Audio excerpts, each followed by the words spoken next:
नमस्कार दोस्तों, आपका स्वागत है। एरिक मेडहस नाम का लड़का जो बहुत ही कम उम्र में इस दुनिया से चला गया था, उसके दुनिया से जाने के बाद उसके माँ ने एक ऑटोमेटिक राइटर के ज़रिए अपने बेटे के आत्मा से बात किया था और उसमें उसके बेटे ने बहुत ही अच्छे से उसको जवाब दिए थे अपने माँ को। आज का विषय ये है दोस्तों, एरिक के जो माँ है उसने उसको ये पूछा था कि आत्मालोक में वातावरण किस तरीके से होता है।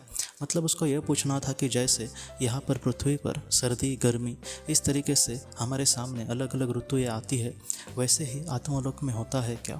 इसके बारे में एरिक ने बहुत ही अच्छे से जवाब दिया है। वो हमसे ये कहता है दोस्तों कि जैसे आत्मा की मानसिक स्थिति होगी उस तरीके से उसके लिए वातावरण वहाँ पर हो सकता है।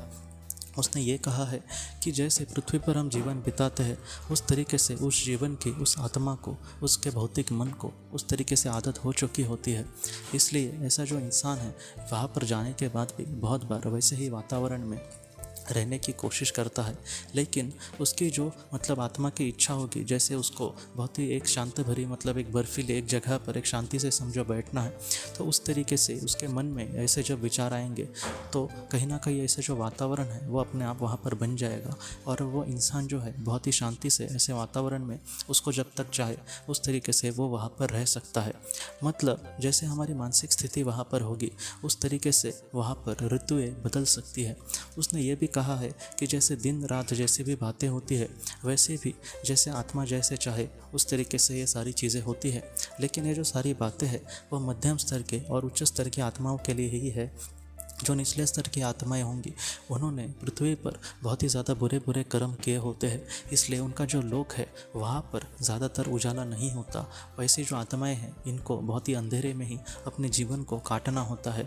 तो उसने उसने जिस तरीके से बातें कही है दोस्तों, जो मध्यम स्तर की आत्मा और जो उच्च स्तर की आत्मा होगी, ऐसी जो आत्मा है उसके लिए जैसी उसकी मानसिक अवस्था होगी, जैसी उसकी मानसिक इच्छा होगी, उस तरीके से उसके लिए जो ऋतु है, जो सर्दी गर्मी बर्फ़ या फिर बारिश, इन सारी चीज़ों जो है वो बहुत ही अच्छे से उसको वहाँ पर उपभोग सकता है। और एरिक ने यह भी कहा है कि जैसे बारिश का वातावरण हो तो ऐसे समय में दोस्तों जो बारिश है उससे कोई भी इंसान गिला नहीं होता।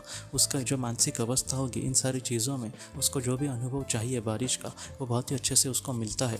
लेकिन ये पंच महाभूतों जैसा वो वहाँ पर आत्मा का शरीर नहीं होता, इसलिए वो वहाँ पर गिला तो नहीं होगा, लेकिन जैसे इंसान को इस बारिश से समझो अनुभव मिलता है उसी तरीके से उसके आत्मा को वहाँ पर वो बहुत ही अच्छे से उस सारी चीज़ों को या फिर ऐसे एहसास जो होते हैं उसको बहुत ही अच्छे से अनुभव कर सकती है दोस्तों। तो इस तरीके से आत्मालोक में जो वातावरण है उसके बारे में एरिक ने ऐसे हमें अनमोल जानकारी दी है दोस्तों।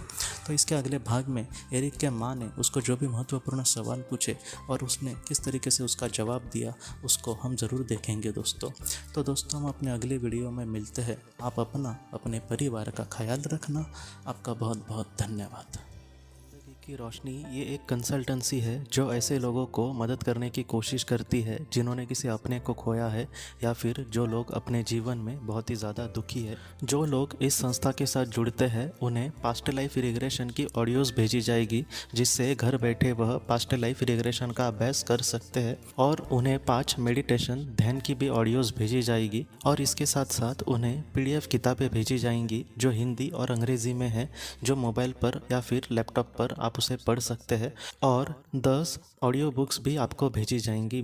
तो दोस्तों अगर आप इस संस्था के साथ जुड़ना चाहते हैं तो कृपया इस नंबर पे व्हाट्सएप मैसेज करें। आपका बहुत बहुत धन्यवाद।